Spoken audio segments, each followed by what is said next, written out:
마무리하고 좀 쉬었다가 1시부터 체육관 내려오셔서 실기 연습하고 하도록 하겠습니다.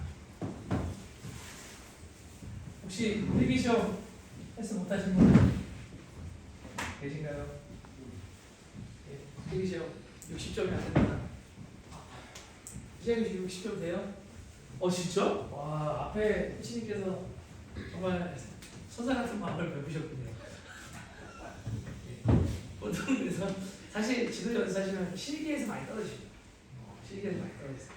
실기는 다 이렇게 좀 유하게 늘리긴 하지만 책을 열어보시면 총 이렇게 크게 3개인데요. 앞에는 이제 트레이닝 방법에 대한 부분들 언급이 되어 있고요. 중간에는 농구에 대한 부분들, 그 다음에는 경기 기록이나 심판 시그널, 마지막에는 참고자료는 강의 계획서, 그래서 구성이 되어 있습니다. 쭉 눈으로 한번 훑어보면서 말씀을 드리면요. 책은 사실 머리말이 가장 중요하다고 표현을 좀 많이 합니다. 책을 사시면 그 머리말을 좀 보게 되는데요. 이 머리말을 왜 보게 되냐면 이 책을 왜 썼는지 알 수 있거든요. 농구책 하면 농구에 대한 역사가 가장 먼저 나옵니다. 그죠? 농구에 대한 역사가 제일 먼저 나옵니다. 농구가 어떻게 만들어졌고 어떻게 구성됐고 당연히 저도 언급을 했어요. 근데 그 전에 앞전에 트레이닝의 방법론이라는 걸 썼습니다. 그러면 지도자의 연수에 사는 또 실기적인 목적은 훈련이죠. 훈련이 총 5가지가 있습니다. 웨이트 트레이닝도 마찬가지고 배구도 구기 종목도 모든 구기 종목이 이 트레이닝 방법을 가지고 강의 계획을 만드셔야 돼요. 지도 현장에서. 첫 번째, 두 번째, 세 번째, 네 번째, 다섯 번째. 첫 번째는 뭘까요? 트레이닝 필요성, 트레이닝은 어떻게 해야 되는지 이런 부분들을 언급을 했습니다. 좀 정리를 해서 보면 첫 번째가 과부하예요. 과부하. 두 번째는 점진적으로. 자, 근육을 형성시키고 싶어요. 그럼 어떻게 해야 돼요? 반복을 합니다. 반복. 그럼 세 번째 뭐예요? 반복. 그 앞에 3개가 사실 가장 중요해요. 근육을 형성하는데, 농구를 잘하는데, 배구를 잘하고 싶어, 축구를 잘하고 싶어라고 했었을 때 이 3가지를 베이스 훈련 프로그램을 만드셔야 돼요. 과부하는 웨이트 같은 경우는 물건을 무게를 무겁게 드는 거죠. 5kg가 10kg 되고 10kg가 15kg 되고 점진적으로는 세트 수가 반복하게 되죠. 당연히 이제 반복의 원리 같은 경우는 램이라고 하죠. 세트 한 세트에 내가 몇 개를 했는지 이런 부분들. 그럼 농구 같은 경우는 첫 번째 과부하가 뭐예요? 그냥 단순히 농구만 가지고 하면 볼을 하나로 하는 게 아니라 2개로 하는 거죠. 핸들링을 극대화하기 위해서. 점진적으로 개수를 많이 줄이는 거죠. 10개가 아니라 20개, 20개가 아니라 30개. 네? 반복은 어떻게 돼요? 한 세트 한 번 할 때 몇 개 하자 하는 게 반복이 돼야겠죠. 우리가 1세트 한 번 한다. 자, 오늘 3세트 운동을 할 건데 자, 100개씩 하자. 자, 투볼이다. 그럼 벌써 트레이닝 방법론에 이 3가지를 넣으신 거예요. 그럼 4번째, 5번째가 있어요. 자, 여기는 뭐냐면 개별성의 원리와 특이성의 원리. 자, 특이성이라는 말을 먼저 풀어드리면 특이성은 스포츠 종목이 하나입니다. 축구는 축구에 맞게끔, 농구는 농구에 맞게끔, 배구는 배구에 맞게끔 그런 부분들. 개별성 같은 경우는 그 선수 포지션이나 그 선수에 맞게끔. 내가 포지션이 세트야. 그럼 가드보다는 사실 핸들링이 약하기 때문에 조금 더 그런 강도나 프로그램을 좀 맞춰야겠죠. 하지만 이 친구가 포인트가 돼요. 그럼 어떻게 해야 될까? 볼이 2개가 아니라 3개 해야겠죠. 최근 들어서 이렇게 보면 스킬 트레이닝이라는 말을 쓰면서 하는 게 뭐가 나오기 시작했죠? 웨이트볼이 나오기 시작했습니다. 노구공이 1.3kg, 1.7kg 이렇게 지금 시중에서 판매가 되고 있습니다. 그렇게 되면 어떻게 돼요? 공이 무거운 공을 했다가 가벼운 공을 하게 되면 플라시보라는 말을 쓰게 됩니다. 플라시보라는 말 들어보셨나요? 네. 플라시보가 뭐냐면 자, 암에 걸렸어요. 정말 이 약이 신약입니다. 이거 먹으면 무조건 나요. 줘요. 났어. 근데 그게 비타민인 거예요. 사람의 마음이 되게 무섭다고 하는 게 긍정적으로 갖기 시작하고 희망적으로 갖기 시작하면 낫기 시작하거든요. 이게 사실상 특별하게 효과는 없는데 이 부분에서의 어떤 역할을 보는 거죠. 실질적으로 무거운 공을 가지고 있는데 무거운 공을 했다 가벼운 공을 하게 되면 어때요? 손이 플라시보가 생겨요. 네. 손이 왜 이렇게 무거운 왜 이렇게 가렵지? 여기 빵빵 나가네. 이 중량이나 무게감이 손 안에 있다 보니까 조금 더 구사하기가 쉬워지는 거죠. 또 반대로 얘기하면 훈련을 할 때 바운드가 되는 공, 제일 작은 공이 테니스 공이에요. 테니스 공을 드리블하게 되면 또 어떻게 돼요? 반대로 농구 컨트롤이 되게 쉬워집니다. 테니스 공을 이용한 훈련들이 또 많아요. 이런 부분들을 좀 찾아보시면 됩니다. 그러면 다시 원점으로 오면 여러분이 강의 계획을 하고 수업 계획을 할 때 이 5가지 원리는 반드시 들어가야 돼요. 반드시. 헬스장을 가셨어요. 웨이트장에서 내가 헬스를 해요. 그러면 트레이너가 이 부분을 모른다. 혹은 프로그램을 짰는데 이 부분이 없다. 그럼 그 트레이너의 가치는 없습니다. 그분한테 배우실 필요는 없어요. 그래서 웨이트로 좀 쉽게 표현하면 헬스장에서 왜 대회를 나가시는 분들 계시잖아요. 내가 정말 근육을 만들고 싶다. 정말 잘하고 싶다. 그러면 대회에 출전을 많이 한 코치님한테 배우시는 게 제일 좋아요. 몸이 만들어진 사람하고 몸을 만들어 본 사람하고는 다릅니다. 왜냐면 마지막에 뭐 수분 조절하는 것들도 있고 여러 가지 어떤 노하우들이 있다 보니까 이런 부분들을 잘 찾아서 그러면 반대로 우리 코치들, 우리 지도자분들 농구대에 나가봐야 될까 안 하고 무조건 나가보셔야지. 경험이 없다. 그래서 나가보셔요. 예를 들어서 아버님께서 지금 이제 자녀를 둔 아버님이고 여기서 딸을 가르치시고 하셨는데 아버님께서 나이가 있지만 그냥 한번 나가보고 치면 어때요? 왜냐면 느낌이 다 연수 오신 거랑 대회 오신 것도 달라요. 다르면 그 슛 한 번 쏘는 게 잘 쉽지 않습니다. 뛴다는 게 더 스트레스도 몸에 더 많이 받고요. 그런 부분 때문에 대회를 전 즐기셨으면 좋겠어요. 많은 분들이 내가 좀 시간이 된다. 그러면 뭐 이렇게 엔조이 게임도 하지만 한 번쯤 대회 나가셔서 혹은 제자들하고 한번 나가보셔서 성인고에 그냥 중학교 제자들로 해도 되지 않겠습니까? 그런 부분들 우리 코치님 뭐가 다르다. 이런 느낌이 한 번 치면 어때요? 같이 차 한잔하고 밥 한 번 먹고 와도 되니까 그런 부분들을 꼭 만드셨으면 좋겠습니다. 그래서 홈페이지 보시면 이 트레이닝 원리 관련된 내용이 지금 써 있습니다. 과거, 점유율 반복성, 특이성, 개별성. 농구 훈련을 할 때 이 부분이 반드시 들어가야 된다는 거. 그 다음에 6페이지 보시면 포지션과 스킬 이런 부분들 현대 농구의 특징을 제가 좀 언급을 했습니다. 포지션 파괴가 됐죠. 외곽 3점 슛이 증가했군요. 그다음에 에이스의 존재감이 확실해지고 있죠. 예전에는 5명이 잘하면 된다고 생각을 했는데 현대 농구는 사실상 클러치 능력, 중간에 위기에 뭔가 해결해 줄 수 있는 친구를 자꾸 발굴해내고 왜냐면 볼 배합이 그 친구가 뭔가 해줘야지 라는 걸 4명이 믿어야 역할 분담이 되기 때문에 끝으로는 듀얼가드의 중요성 그 다음에 고전적인 오펜스 부분이 사라졌던 것들 이전에는 사실상 투맨, 쓰리맨, 투맨, 파이브맨 이런 드릴을 하고 훈련을 하고 전술을 짰었을 때 세트 오펜스가 좀 복잡해지고 막 했어요. 요즘에는 너무 간편한 거예요.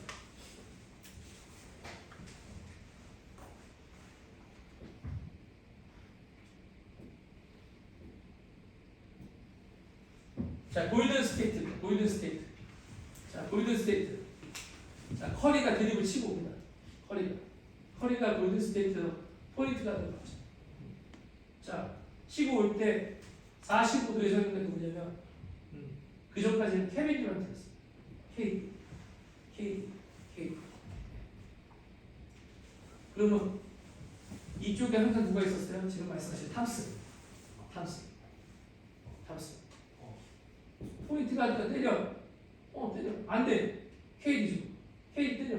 케이디 안 돼. 36.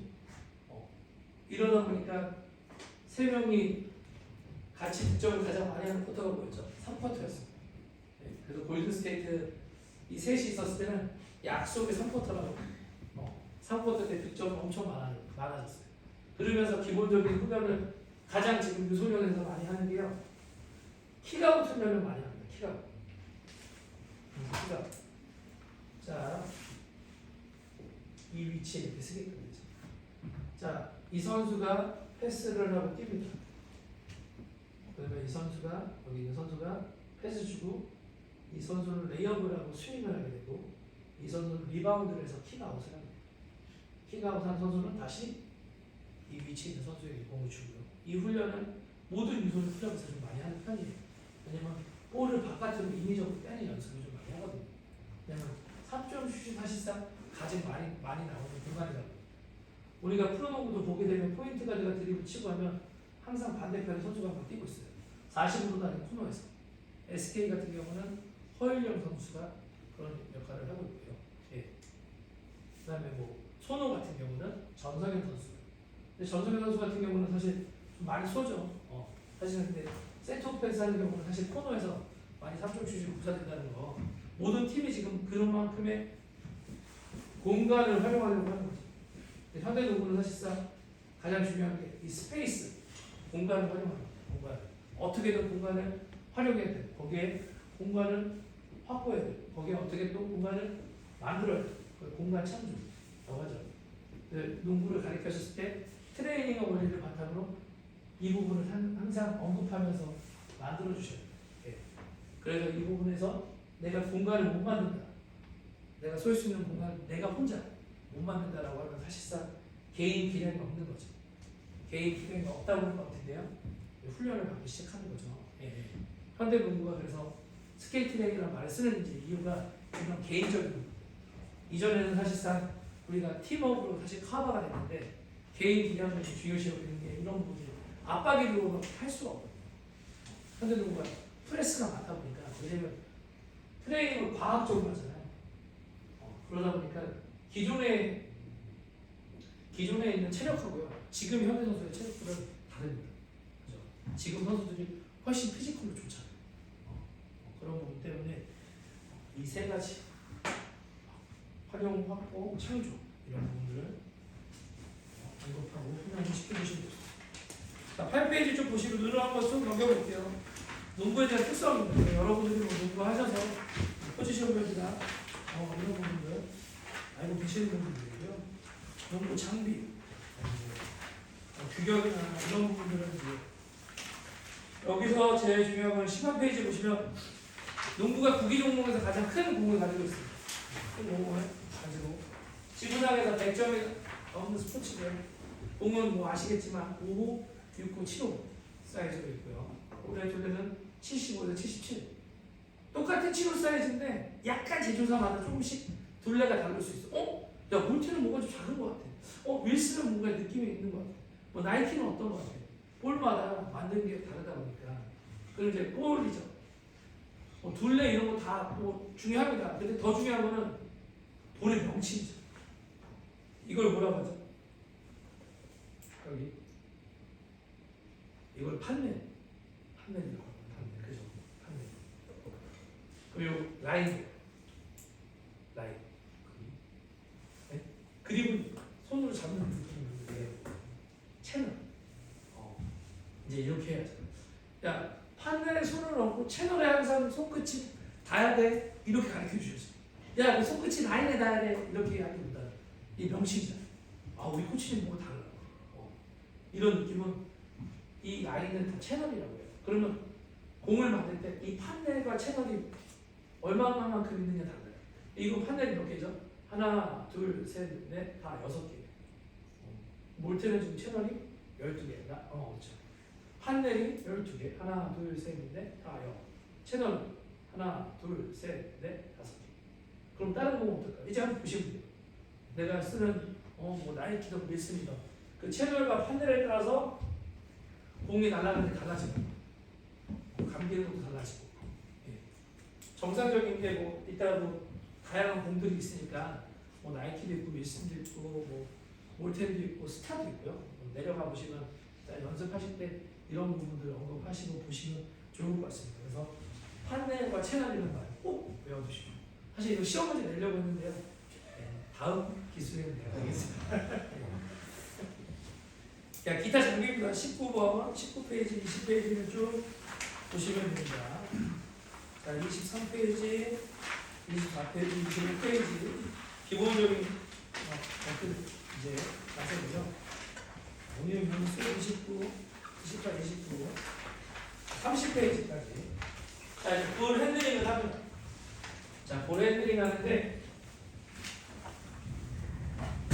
농구는 누르고 보내는 근육을 많이 쓰거든요. 누르고 보내는. 그럼 이게 가장 베이직한 근육이죠. 우리가 뭐 웨이트 할 때 2두, 3두 하듯이 농구 가장 기본적으로 누르고 보낸다고 합니다. 그러면 자, 지도 현장에서 처음 왔어요. 그러면 코치님들께서 처음 왔었을 때 테스트를 해야 돼요. 어떤 거 테스트 하시겠어요? 그냥 본인이 저 감독님 저 한번 배워보고 농구 배워보고 싶습니다. 뭐 공을 누르는지 빼야 되는지 그걸 보시래요. 선생님 공을 잘 받을 수 있는지 받을 수 있는 거. 패스를 보고 패스 그러니까 드리블 어떤 거 그냥 누르는 거. 그냥 드리블. 슈팅.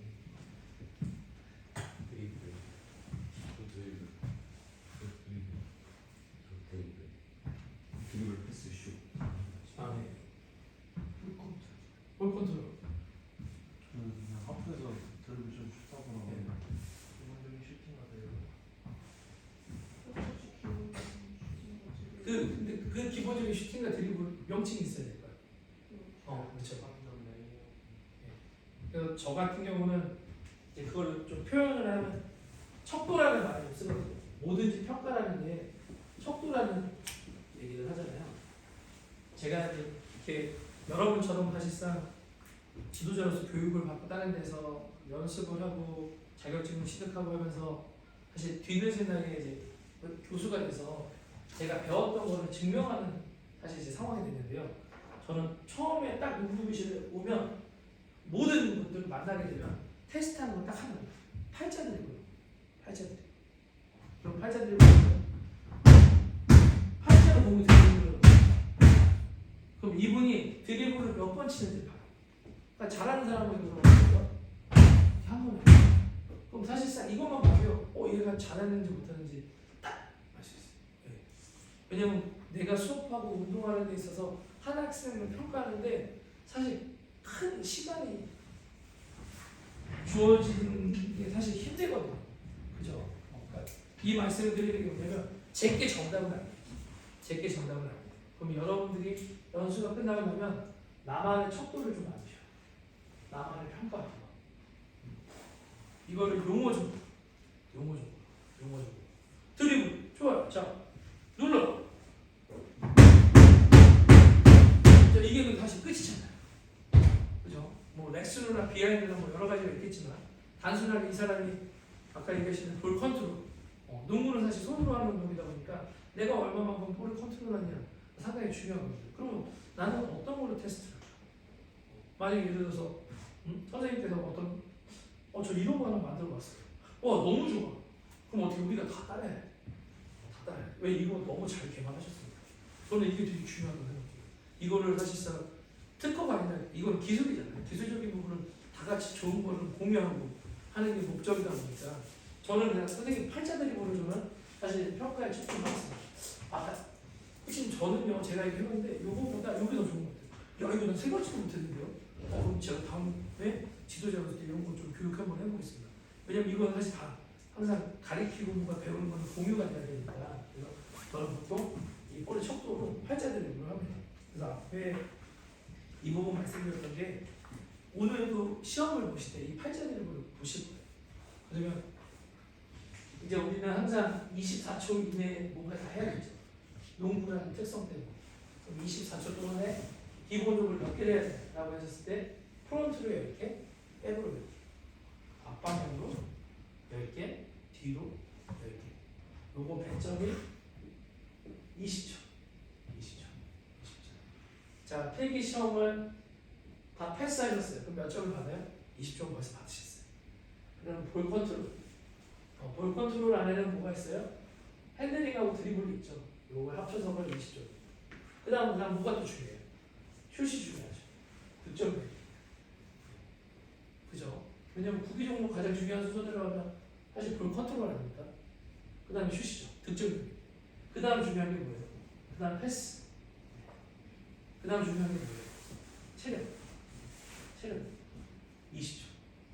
하나, 둘, 셋, 넷, 다섯 개. 100점 만점. 100점 만점 중에 60점 이상 맞으시면 자격증을 받으시는 거예요. 60점 이하면 못 받으시는 거예요. 핸들링이 안 좋아. 슛이 안 좋아. 그럼 반드시 어떻게 돼요? 패스가 체력. 셔틀런은 아실 거예요. 마지막 체력은 셔틀런입니다.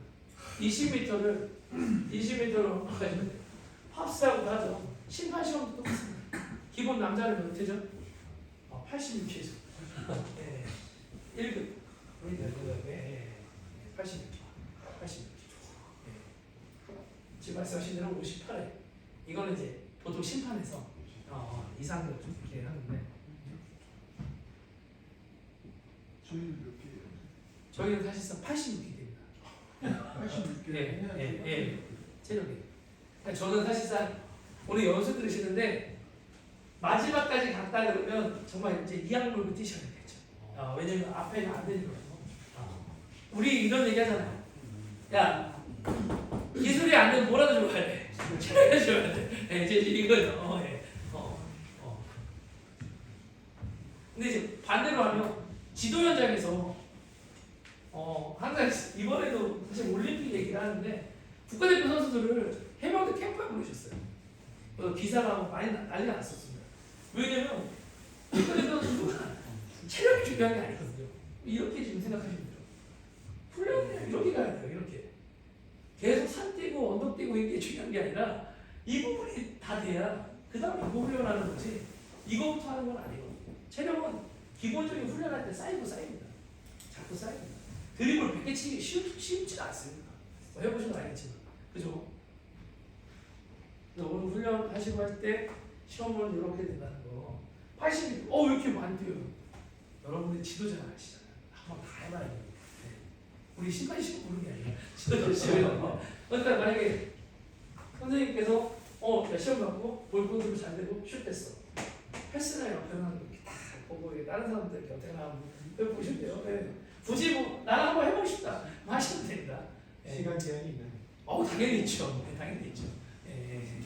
점점 빨라져요. 삐삐삐 거리잖아요. 그러면서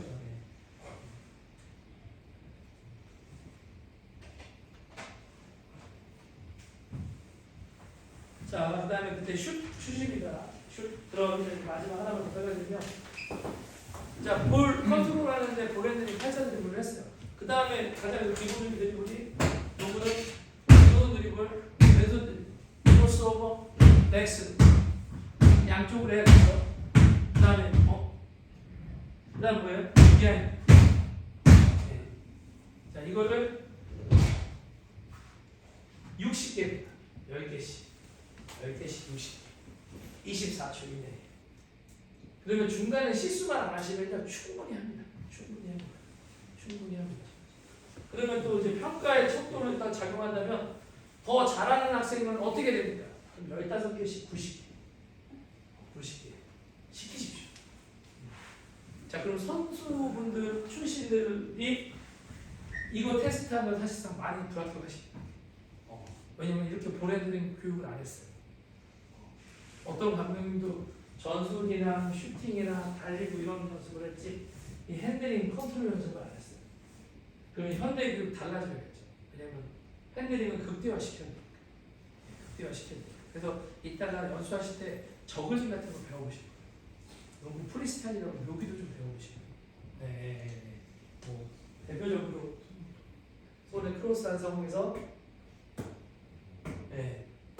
잡는다거나 볼을 돌린다거나 뭐 암루를 한다거나 뭐 뒤로 백을 한다거나 왜냐면 핸들링이잖아요. 말 그대로 어떻게 하면 좀 재밌게 이제 동기부여를 만들면서 흥미를 야기시키면서 할 수 있을까 이런 부분들은 이제 여러분들이 고민하시고 해야 되니까 다른 데 가는 것보다 우리 코치님이 와 이런 여기들 보여주셔 직접 해보셔야 돼요. 그럼 직접 또 하실 수 있어요.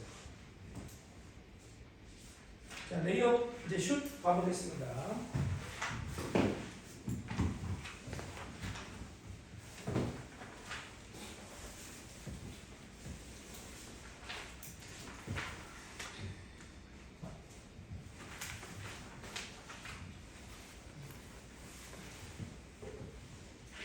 자, 슛은 평가하는데 평가랑 지금 교재랑 같이 얘기를 하면요.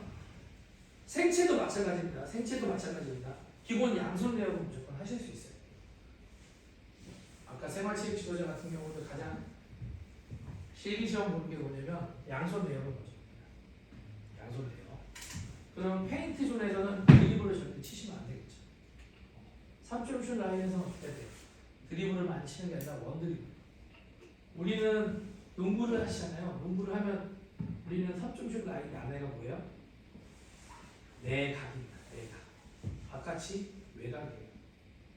당연히 이 안에서 쏘는 것도 외곽인데요.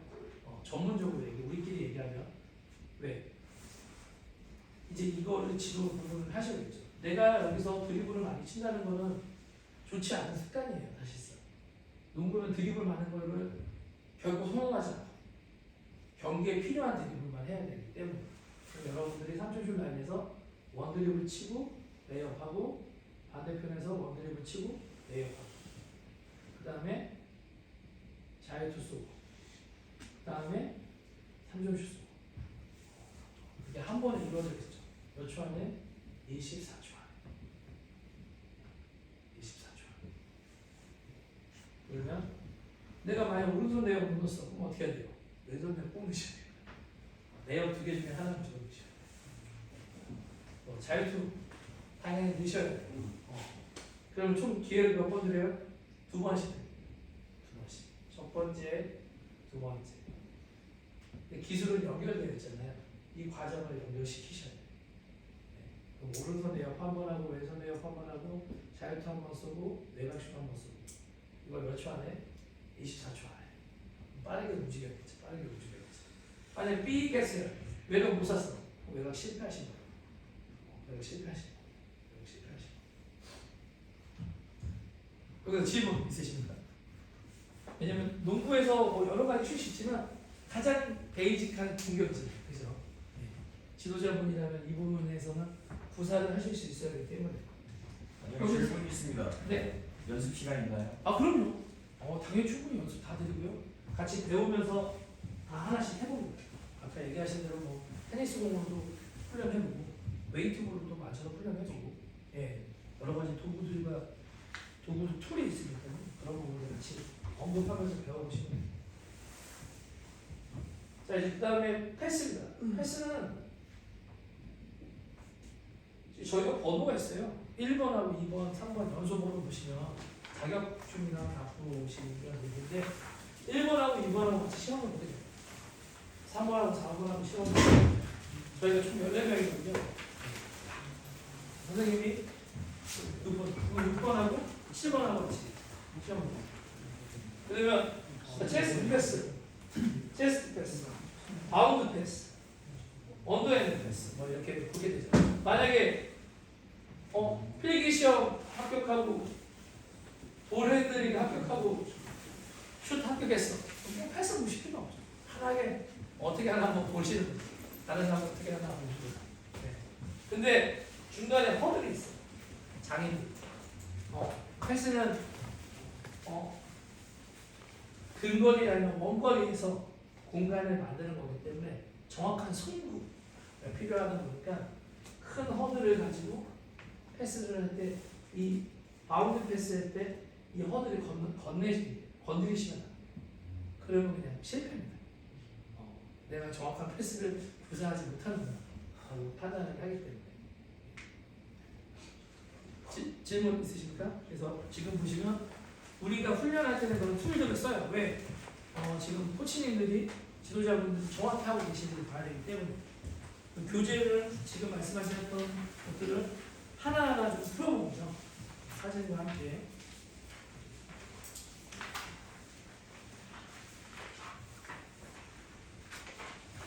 쭉 보시면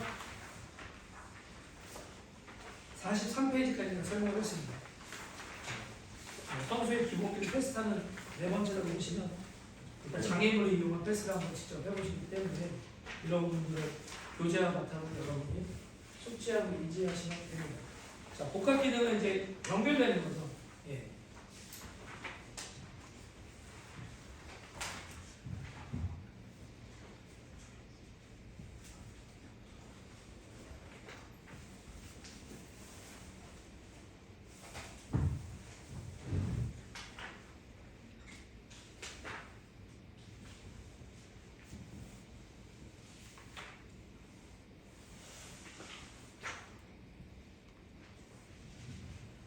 근래 스우파라는 방송이 상당히 인기가 많습니다.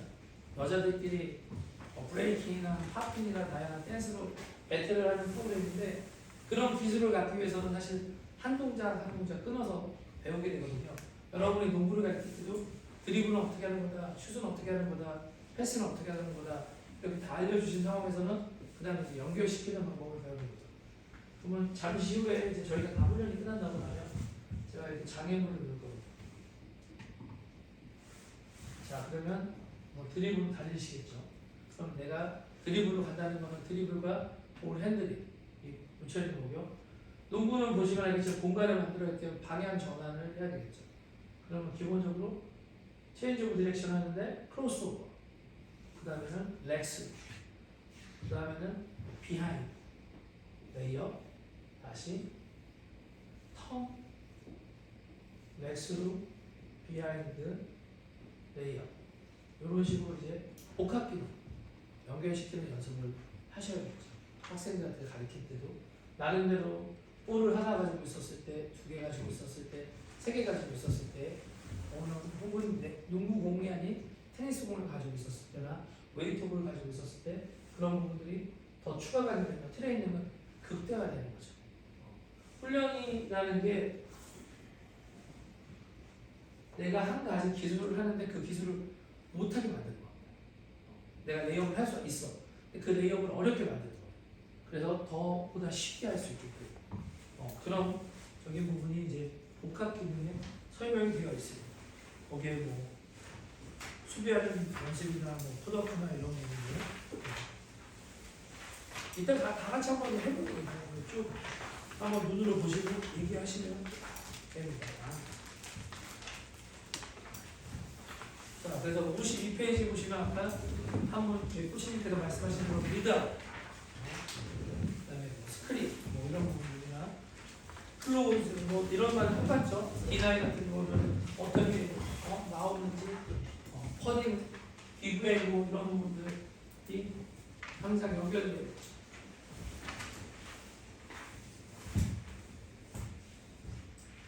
기술을 보면 중급, 고급 뭐 이렇게 나눴습니다. 예.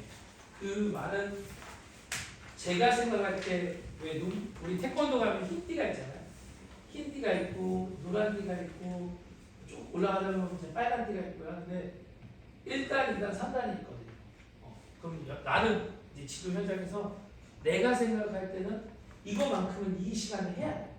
이거만큼은 네가 반드시 했으면 좋겠어. 그래야 그 다음 기술을 가르쳐 줄 수 있어. 앞에 아무것도 안 했는데 이게 제가 지도를 해보면 다들 눈이 이만큼 올라가 있어요. 그러면서 비싼 돈 내고 막 개인 레슨을 받으시려고 하세요. 근데 막상 가르쳐보면 렉스로 드리블도 안 해요. 그냥 막 스킬을 알려달라고 해요. 스텝백을 어떻게 해야 되고, 펀치 드리블을 어떻게 해야 되고, 포켓 드리블을 어떻게 해야 되고, 자기가 유튜브를 봤는데 왜 코치님은 이렇게 가르치냐 저렇게 가르치냐 이런 얘기를 해요. 근데 이런 지도, 그러니까 이런 회원분들 혹은 이런 선수들 되게 많아요.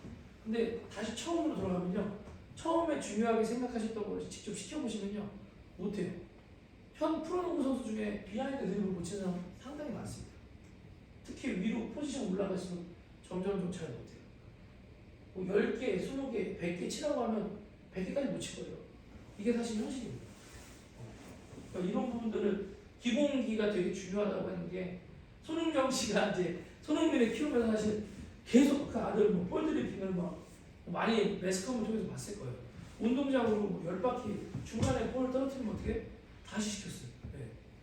그만큼 이제 그 아버님 중요하다고 했는데 현업에서는 사실상 코치나 감독님들이 그거를 하기가 사실 힘든 거죠. 근데 그거만큼 중요한 게 없기 때문에 반대로 여러분들이 그렇게 할 수 있는 척도와 훈련을 만드셔야 돼요.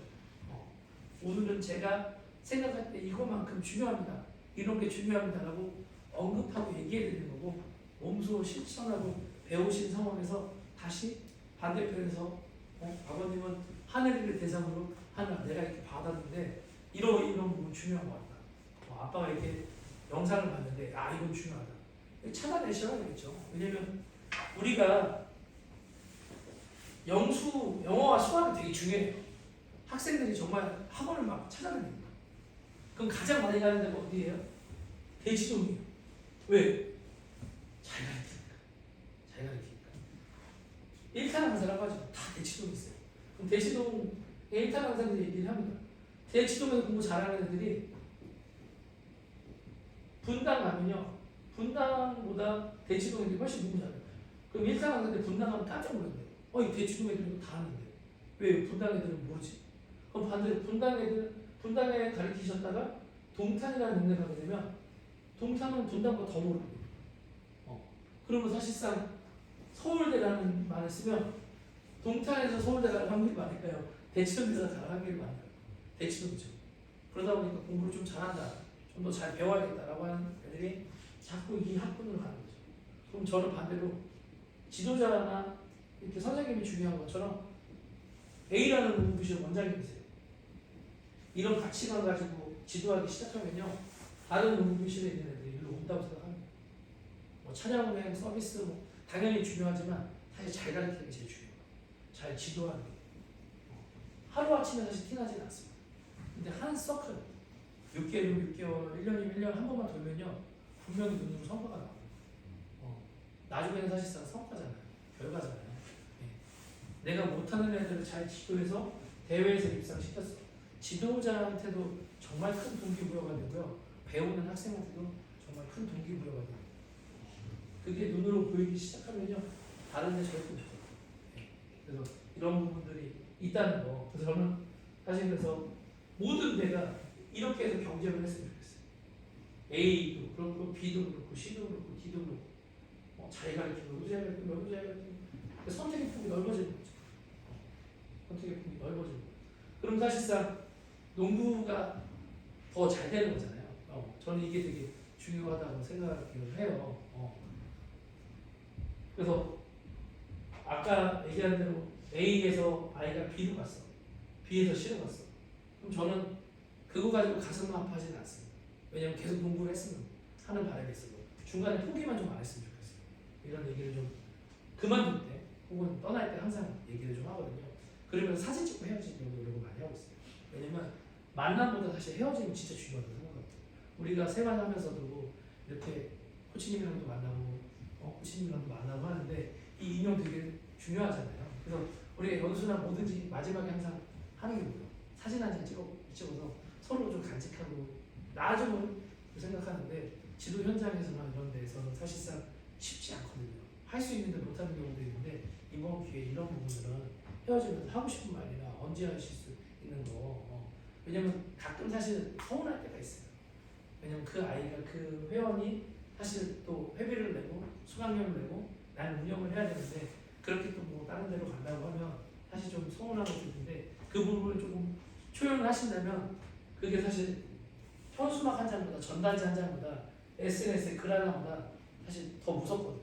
마음과 마음이 전해지는 부분이 있다 보니까 이런 부분들을 꼭 체크하셨으면 좋겠습니다. 다음 좀 넘어가시면요. 63페이지는 이제 경기 농구랑 3대4 여기 누구 그 다음에 5대 그 다음에 경기 규칙 71페이지서부터 쭉 있습니다.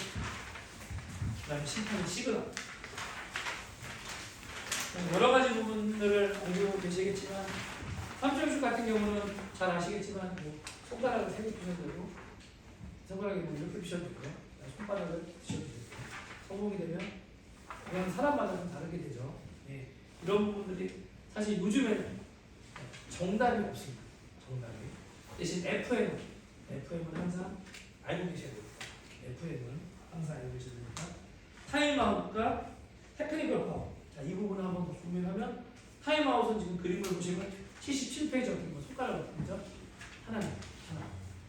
근데 우리가 지도 현장에서 가끔 지도분들이 어떻게 되면 이건 뭐예요? 이건 테크니크. 이건 테크니크. 내가 좋은 지도자라면 자, 뭐 대회 타임입니다. 이렇게 얘기를 하셔야겠죠. 근데 아무 생각 없이도 이렇게 하시는 분들이 계세요. 그러면 사실상 그냥 옆에서 이제 내가 다른 코치님 그렇게 하고 있다면 생각하십시오. 저분은 좀, 이건 좀 아니지 않냐. 이런 얘기를 사실 아이들한테도 얘기하시면 크게 어필이 될 겁니다. 이거 사실 많이 헷갈려 하시거든요. 그리고 사실 몸에 배이지 않으면 실수할 때가 많거든요. 그래서 항상 대회나 모든 거 할 때 이 부분 타임하고 이런 건 없습니다. 타임 뭐 이런 거. T 당연히 뭐 선수가 작전 타임 할 때 T만 그리면 된다고 하는데 지도 현장에서는 사실 그렇게 하진 않잖아요. 그러니까 정확히 시그널은 항상 정확히 하셔야 돼요. 79페이지 보시면 82페이지까지 보시면 심판 자격증 가지고 계십니까? 심판 한 번만. 자, 0.4초를 아십니까? 0.4초를? 모르겠어요. 자, 이거는 이제 2년 전입니다. 2년 전. 0.4초까지는 사실 볼을 아웃오브 받은 상황에서 볼을 패스했어요. 잡아서 쏠 수가 있어요. 0.4초들이 0.4초라는 시간이 전과 후가 다른 거죠. 이제 규칙이 바뀌었어요. 독해서를 보면 이 룰이 0.3초도 잡아서 쏠 수가 있다. 0.2초는 펜만 나간다. 펜만. 0.1초는 아리프 골대 주서 이게 케이스 바이 케이스로 딱 정해져 있어요. 이 상황에서 이거는 아니다. 이런 부분이 있기 때문에 독해서는 농구협회 사이트에 들어가 보시면 공유가 되어 있거든요. 쉽게 찾아보실 수 있기 때문에 이 케이스 바이 케이스를 꼭 보셨으면 좋겠어요. 다른 거는 사실상 크게 룰이 바뀐 건 없어요. 근데 코치님 우리 언제까지 슛 쏠 수 있어요? 이 부분은 사실상 염두하고 계셔야 되는 게 대회 현장에서 초가 남았었을 때 아이들이 지도해야 되니까. 그러면 대회를 앞두고 여러 가지 패턴들을 하겠지만 이런 상황이 연출됩니다. 이런 상황이. 이건 이제 염두하시고 훈련을 해야 돼요. 야, 0.3초 남았어. 0.3초 훈련하는 거야. 0.3초 훈련 뭐예요? 탭 훈련하는 거죠. 뿌렸을 때 탁 손가락으로 터치. 한 줄 세워놓고 계속 그거 하는 거예요. 자, 0.3초 해야 돼. 그럼 애들 머릿속에 0.3초가 이해가 되죠. 0.2초는 이건 뭐 아리프가 안 되잖아요. 우리가 덩크가 안 되잖아요. 골대에 딱 공구를 톡 찍어버리면 이거는 이제 가능하잖아요. 그죠? 이런 부분들이 규칙 독해서가 있으니까 꼭 찾아보십시오. 그래서 저는 이제 이전에 2년 전 연습 때는 0.4초를 설명을 해드렸어요. 근데 지금 룰이 바뀌었으니까 제가 한번 여쭤보고요. 규칙이라는 게 조금씩 바뀌잖아요. 특히나 가장 대표적으로 바뀐 게 있죠. 하프라인 바뀐 거는 다 알고 계시는지 모르겠지만 설명을 한번 더 하도록 하겠습니다. 자, 예전에는 이렇게 드리블 치고 가다가 공이랑 사람이 넘어갔어요. 이 사람은 되게 중요시했어요. 근데 지금 이제 규칙 바뀐 건 뭐냐면 공이 중요합니다. 공이. 자, 사람이 여기 넘어갔어요. 이렇게 사람 넘어왔어요. 근데 공 뒤에 있어. 사람은 넘어갔는데 그럼 이제 이게 라인이고요. 여기 커피가 라인이라고 보면 공은 여기 가고 있어. 그럼 나 다시 뒤로 갈 수 있어. 다시 뒤로 갈 수 있어요. 뭐야? 사람이 뒤로 하는데 백코트 아니야? 아닙니다. 그렇죠. 공이 넘어갔어. 사람 넘어갔어. 다시 오면 이게 백코트죠. 공은 그대로 있고 하프라인 뒤에 있고 사람 넘어왔어. 다시 이렇게 왔다 갔다 해서 공은 뒤에 있고 공이 상당히 중요하다는 거. 이건 다 알고 계시죠? 모르셨나요? 이번 기회에 아시면 됩니다. 이번 기회에. 현대는 공이 이게 이제 바뀐 거죠. 공은 뒤에 있고 사람이 넘어갔어요. 그럼 다시 뒤로 갈 수 있어요. 8초가 안 넘었어요. 6초, 7초. 그럼 다시 뒤에 갔다가 다시 넘어올 수 있는데 공이 한 번 넘어오면 뒤로 갈 수 없는 걸 다 알고 계시기 때문에 이 부분. 그 다음에 공격 시간. 공격 시간 24초예요. 24초. 예전에는 넘어왔어. 그러면 뭐 터치아웃이야, 파울이야. 그럼 어떻게 파울이 났어? 그럼 어떻게 돼요? 샤클락이 24초로 됐어요. 근데 지금 어떻게 돼요? 14초를 기준으로 정의하죠. 14초 전으로. 14초보다 넘었어. 16초, 7초야. 그런 경우는 어떻게 돼요? 그대로 24초. 그 이하는 14초로. 14초. 이제 이게 바뀐 거예요. 네. 이 부분은 꼭 알고 계셔야 돼요. 그냥 무조건 리셋 시키시면 안 돼요. 무조건 리셋 시키시면 안 돼요. 그러면 평소에도 그런 교육을 하시고 아이들한테 전광판이나 스코어보드를 이용해서 자꾸 누르게끔 하셔야 돼요. 요즘에는 농구부실을 다 이렇게 스코어보드 수로 휴대용으로 가지고 계시다 보니까 이런 부분 자꾸 만지고 할 수 있게끔 하시면 됩니다. 자, 85페이지가 86, 87, 88, 89는 강의 계획서입니다. 이러이러한 내용으로 이러이러한 중심으로 교육을 하셨으면 좋겠습니다라고 언지를 두고 여러분이 만든 대로 교육 프로그램을 구성하시면 됩니다. 자, 끝으로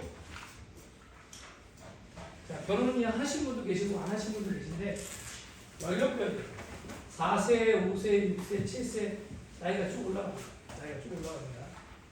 나이가 쭉 올라가는데 어떤 체력이 훨씬 좋을까요?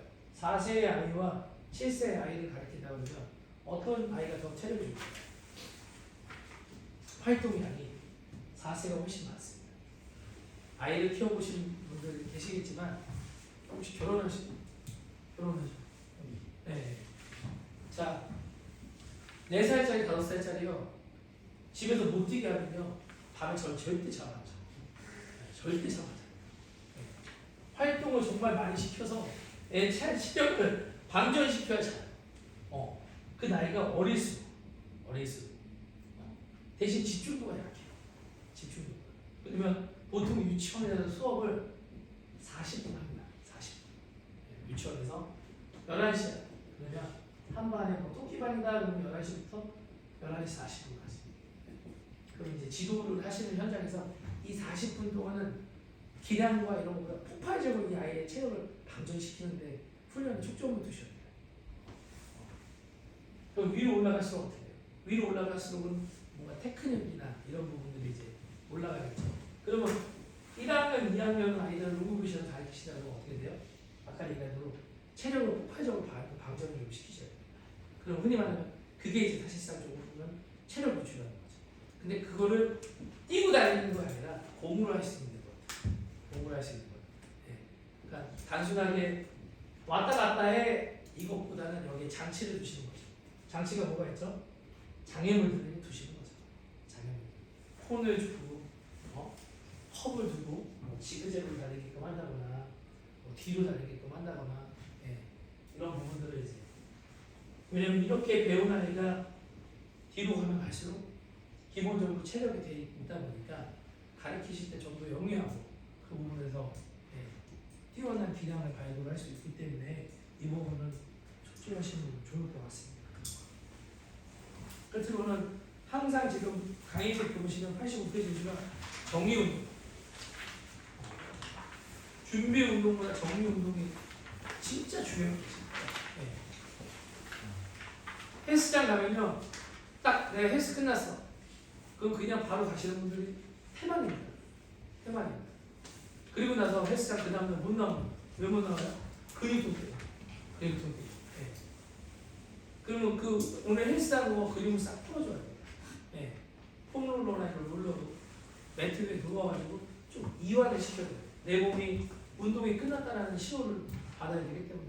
그럼 농구 현장에서도 훈련이 끝나고 나면 다 그 근육들 뭉쳐있는 거를 풀어줘야 돼요. 다 같이 모여가지고 스트레칭을 통해서. 근데 사실상 잘 안 하세요. 왜? 애들 태우고 이동하기 너무 바빠. 그럼 시간 할애를 해야겠죠. 정의 운동할 수 있는 시간을. 그래서 준비 운동보다 정의 운동이 더 중요하다는 거 꼭 알고 계셨으면 좋겠어요. 그래서 동호회나 이런 부분을 운영하셨을 때 휴양소마다 경기하시는 경우가 사실 태반이에요. 뭐 그럼 그거 다 치고 그리고 끝나고 나면 다 같이 준비 운동이 아닌 정의 운동을 하실 수 있게끔 만드셔야겠죠. 아, 저 코치님이 이런 부분 되게 중요시 여기고 생각하시는구나 라는 거를 회원분들이 인지하실 수 있게끔. 그래야 코치님이 옆에 왔을 때 저 친구 너무 잘 배웠다.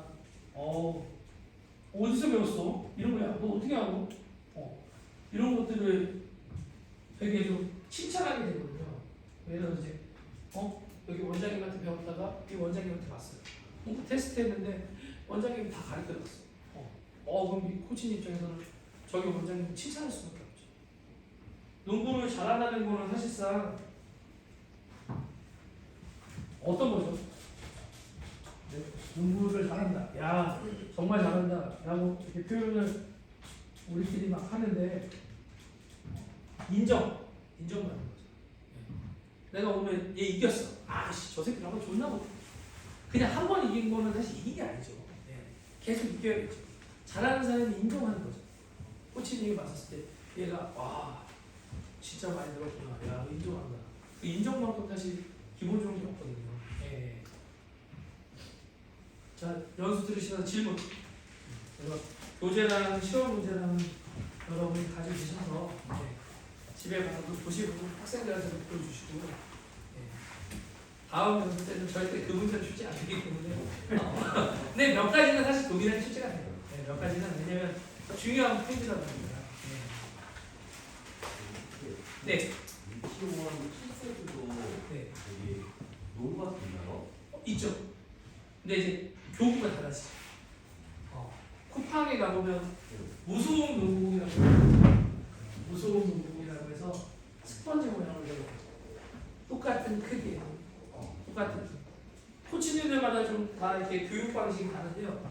저 같은 경우는 사실상 1학년, 2학년, 3학년까지는 550을 하고 4학년, 5학년, 6학년은 650을 하고 그 다음은 750을 합니다. 이렇게 사실상 교육을 하는데 교육하는 데 있어서 코치님들은 다 달라요. 아예 처음부터 750 주는 애들도 많아요. 센터도. 코치님들마다 사실 지도 철학이 다 다르다 보니까 왜냐면 어차피 공은 끝에는 치로 쓸 텐데 미리서부터 치로를 쓰는 게 낫지 않느냐 이렇게 하시는 분들도 계시고 아니다 이렇게 다양하게 경험을 시키는 게 중요하지 않냐 이거는 이제 코치님들마다 철학이다 보니까 대신 근 형성이 다릅니다. 우리가 가장 많이 나오는 게 상해 인원에서 염자죠. 염자. 인천의 모 농구부실이 어떤 일이 있었냐면 3년 전에 농구 대회를 했는데 자체에서 한 학생이 레이업을 하다가 부딪히는 바람에 머리가 플로어에 먼저 닿았어요. 그 상황에서 머리가 너무 아프대요. 그럼 코치님 입장에서는 뭘 테스트해야 되면 뇌출혈 테스트를 해야 돼요. 뇌출혈. 왜냐면 코트에서 등이 떨어지거나 엉덩이가 떨어지면 파스풀 정도 되는데 머리가 무조건 떨어지면요 뇌출혈을 무조건 의심하시고 뇌출혈 가장 첫 번째로 테스트할 수 있는 게 뭐죠? 혀를 말아보게끔 하셔야 돼요. 네. 혀가 안 말리면 무조건 응급실 가야 돼요. 무조건 응급실 가야 돼요. 이 코치님은 염자나 그냥 두통이나 이런 건 줄 알고 집에 파스풀에 넣어버렸어요. 다음날 아이가 응급실 실려갔어요. 그날 밤에. 여기가 없어졌어요. 이거 하나에. 여러분들이 지도 현장에서 내가 아무리 잘 지도해도 상해가 일어나는 순간은 모든 게 끝납니다. 그럼 상해 예방을 하셔야겠죠. 실생은 정상적인 농구공 가지고 할 수가 없습니다. 공을 구사하는 게 아니라 다칠 수가 있어요. 되게 좋은 질문이신데 근 형성이 손에 안 돼 있어요. 그래서 어린 나이들 가장 많이 하는 운동이 뭐죠? 줬다 폈다. 네, 손에 소근육이라고 해요. 대근육보다 이 소근육 발달이 더 잘 안 되거든요. 이런 부분들 많이 하다 보니까 교구가 좀 다르게 또 하셔야 돼요. 그 공이 무서운 공이라고 해서 정말 세상이 좋아졌잖아요. 막 5 사이즈, 6 사이즈, 7 사이즈가 있거든요. 그거에 맞춰서 하시면 되죠. 예. 그리고 절대 패스는 가르치시면 안 돼요. 절대. 아까 얘기한 소근육이 형성되어 있다는 보니까 그러면 그럼 패스 어떻게 가르쳐야 돼요? 패스 어떻게 가르쳐야 되냐면 첫 번째로는 소근육이 안 되다 보니까 손바닥으로 받는 연습을 시켜야 돼요. 손바닥. 패스에서 이게 받는 거예요. 왜냐면 공이 무서운 아이들은 순간 어떻게 돼요? 이렇게 하고 눈 감으세요. 어떻게 해요? 염자. 그래서 손가락에 농구하다 보면 많이 애들이 뭐 테이핑 같은 거 병원에서 사갖고 오거나 그렇게 하잖아요. 손바닥으로 받는 연습을 많이 시키셔야 돼요. 코치님이 만약 그렇게 해서 다 가르쳐서 이거 왔어. 그럼 이분을 인정할 수밖에 없어. 이런 거를 와 씨. 그럼 반대로 농구교실 딱 가면 테스트 했어요. 보내드리니까 테스트를 다 했어요. 너 이 정도 하는구나. 그 다음에 뭐 테스트 해야 될까요? 상해입학. 아까 얘기한 패스 받을 때 손을 올리는지 습관적으로 손을 피고 있는지 이걸 봐야겠죠. 두 번째는 뭐예요? 두 번째. 동아리에서 제일 많이 벌어집니다. 랜딩 스팟이라고 해서 착지 지점을 보여주는 다리를 빼는지 안 빼는지 경기하다 보면 그냥 이분 3점 슈터 비거리가 안 나오니까 3점 슈터 앞으로 쏴 이렇게. 그럼 나는 수비하고 있는데 팔이 이렇게 앞에 나가 있겠지 이렇게. 그럼 내 발 밟고 어떻게 해요? 돌아가죠. 내가 농구를 좀 아는 사람은 어떻게 해요? 발을 빼줘야 돼요.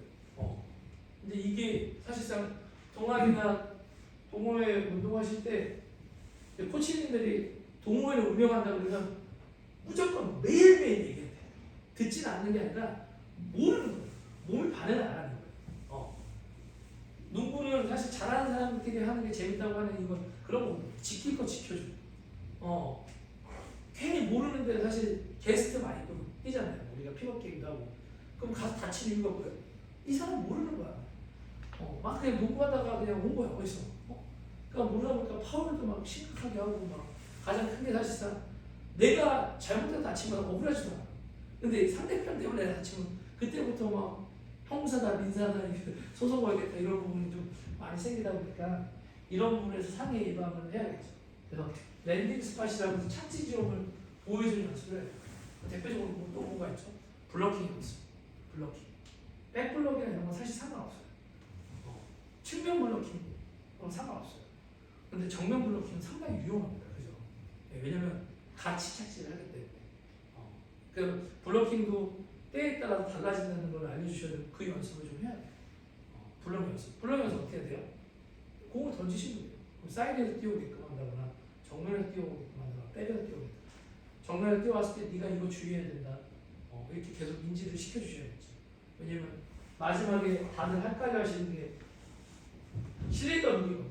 어떤 상황에서 파울입니까? 이런 부분들은 이제 조금 더 짙게 들어가면 심판이 연수할 때 실린 던지를 알려주시기 때문에 이런 부분들은 지도자가 아니라 이제 심판 연습 때 추가적으로 듣는 거니까 그때 또 이렇게 물어보시면 될 것 같습니다. 질문 또 조금 시간이 그래도 넉넉하게 제가 드리겠습니다. 정확히 1시 10분까지 점심시간인데요. 여기 보통 다 여기 옆에 우측에 중국집 있으시고요. 여기 앞에도 중국집 있어요. 가장 가까운 데 많이 가시다 보니까 편하게 가시면 되고요. 아니면 왼쪽에 조금만 나가시면 또 한식집이 있기 때문에 편하게 식사하시고 1시 10분까지 체육관 점심 맛있게 드세요. 수고하셨습니다. 자기 팀은 이제 각 내려가셔야 돼요. 아니면 여기 열려 있으니까요. 중요한 게 아니면 두고 있다가 갖다 돌려보시고 다시 가게 돌려보시면 돼요. 커피 드신 거는 여기 문 앞에 나가시죠. 왼쪽에 분리수거함 있습니다. 거기다 직접 걸리시면 돼요.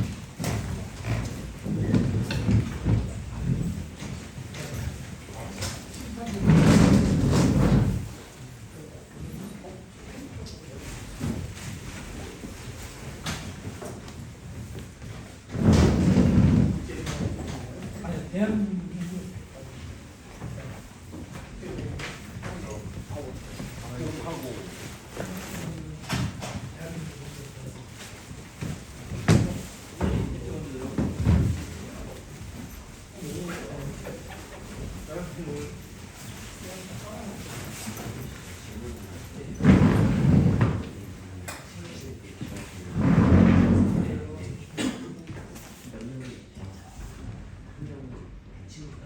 맞아요. 그러면 예를 들어서 똑같이 레이어업을 한다고 이렇게 어떻게 해야 돼요? 걔는 아예 저희는 한 명을 일단 기초대로 올려서 나머지는 스텝을 섞어주면 하는데 그럼 걔 같은 경우는 드립 없이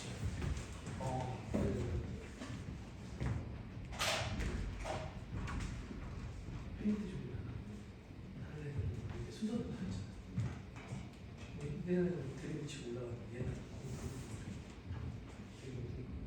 다른 애들은 드립을 하는데 예를 들어 제자리 드립을 하거나 어느 드립을 하면 방향 전환을 섞어주는 걔는 그냥 달리는 거죠. 기본적으로 누르는 거 장치적으로 좀 바꿔주죠. 계속 일단 다 다르게 해줘야 돼. 맞아요. 대신 팀을 보게 되면 확실히 언제든 해주셔야 돼요.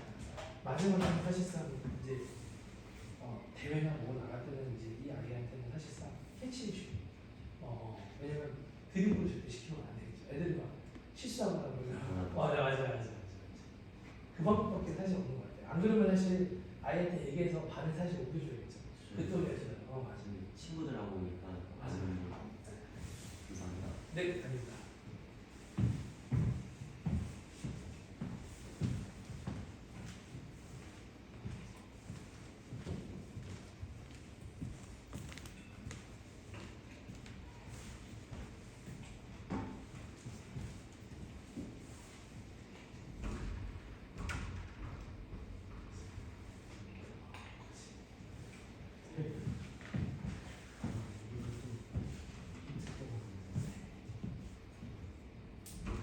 이런 거는 이것도 비슷한가요? 근데 저희처럼 똑같아요.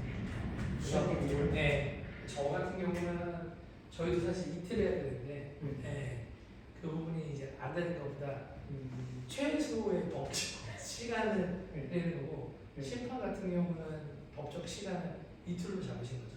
하나는 이렇게 독해를 해야 되고 규칙서 가지고 그 다음 날은 실기 시험하고 아까 같은 근데 3급은요 체력 테스트밖에 안 봐요. 그 86개 아니죠 58회. 98에 네. 그러니까 나이가 많을수록 사실상 그 뛰시는 거 점점 적어져요. 그래서 크게 막 부담 느끼시지 않으셔도 돼요. 대신 왜냐면 3급 심판인데 똑같아요. 저희랑 소양 교육 지금 3급이라는 거 받았었을 때 이분은 지도자로서의 어떤 기본적인 소양 교육을 받으셨다는 걸 증명하는 거니까 저는 개인적으로 그렇게 해서 또 교육 받으시면 좋으실 것 같아요. 그래서 어머님도 저한테 그런 언지를 좀 주셔가지고 아빠가 이렇게 안 하는데 음수업도 좀 매주 이렇게 듣게끔 하라고 얘기해가지고 여기서 금요일날 저녁에 레슨날이 있거든요. 나이 많은 분도 계시고 그만큼 나이 많은 사람은 없어. 맞아요. 보통 그런 분들은 이제 구력이 되시니까 클럽 팀이 좀 많으시죠. 그래서 제 생각에는 아버님이 8개월 동안 여기 계시니까 운동하신다고 생각하시고 또 유니폼 입고 또 뛰면 나름 체력도 좋아지시고 재미도 있거든요. 그래요. 체력을 키워야 돼요.